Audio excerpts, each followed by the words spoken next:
Metode yang rata dan konsisten itu tadi adalah metode garis lurus.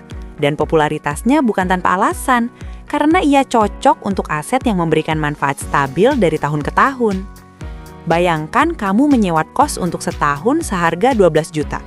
Setiap bulan kamu menikmati kamar yang sama, fasilitas yang sama, manfaat yang sama. Jadi biayanya pun dialokasikan sama rata, 1 juta rupiah per bulan, 12 bulan berturut-turut. Itulah logika metode garis lurus. Metode garis lurus dipakai untuk mendepresiasi suatu aktiva tetap apabila diperkirakan bahwa aktiva tetap tersebut memberikan manfaat ekonomis yang relatif sama besarnya untuk setiap periode selama masa penggunaannya. Umur ekonomis yang digunakan dihitung atas dasar umur atau masa pakai aktiva tetap yang bersangkutan, bukan berdasarkan intensitas penggunaannya.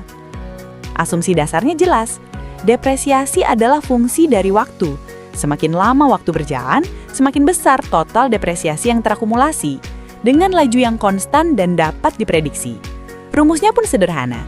Depresiasi per tahun sama dengan harga perolehan dikurangi nilai residu dibagi umur ekonomis dalam tahun. Rumus ini terlihat sederhana, tapi bagaimana hasilnya ketika diterapkan ke data nyata? Mari kita hitung langsung menggunakan data PT Berlian yang sudah kita kenal. Data PT Berlian itu tadi sudah kita kenal sejak metode aktivitas. Sekarang, angka yang sama menghasilkan hasil yang berbeda ketika metodenya diganti. Masih menggunakan mesin produksi PT Berlian. Harga perolehannya Rp15.500.000, nilai residunya Rp500.000.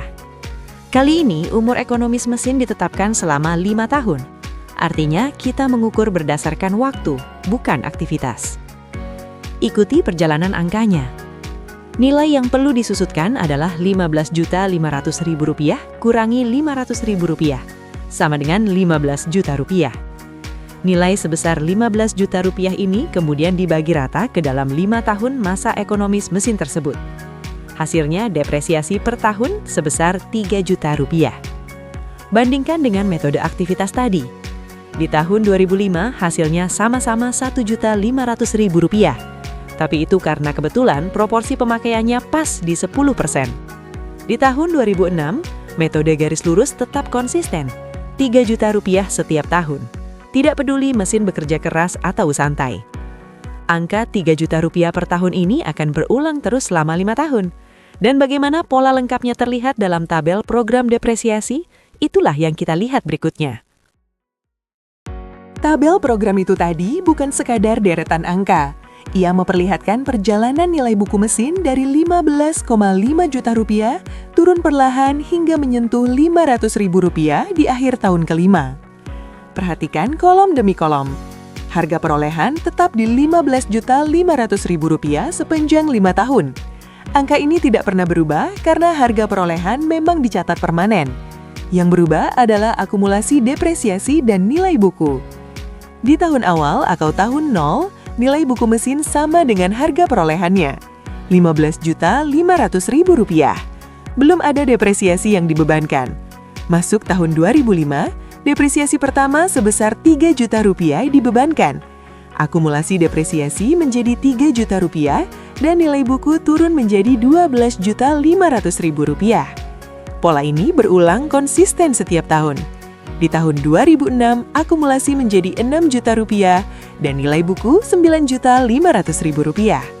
Di 2007, akumulasi Rp9 juta dan nilai buku Rp6.500.000. Di 2008, akumulasi Rp12 juta dan nilai buku Rp3.500.000. Di tahun terakhir, 2009, total akumulasi depresiasi mencapai Rp15 juta dan nilai buku mesin menyentuh Rp500.000.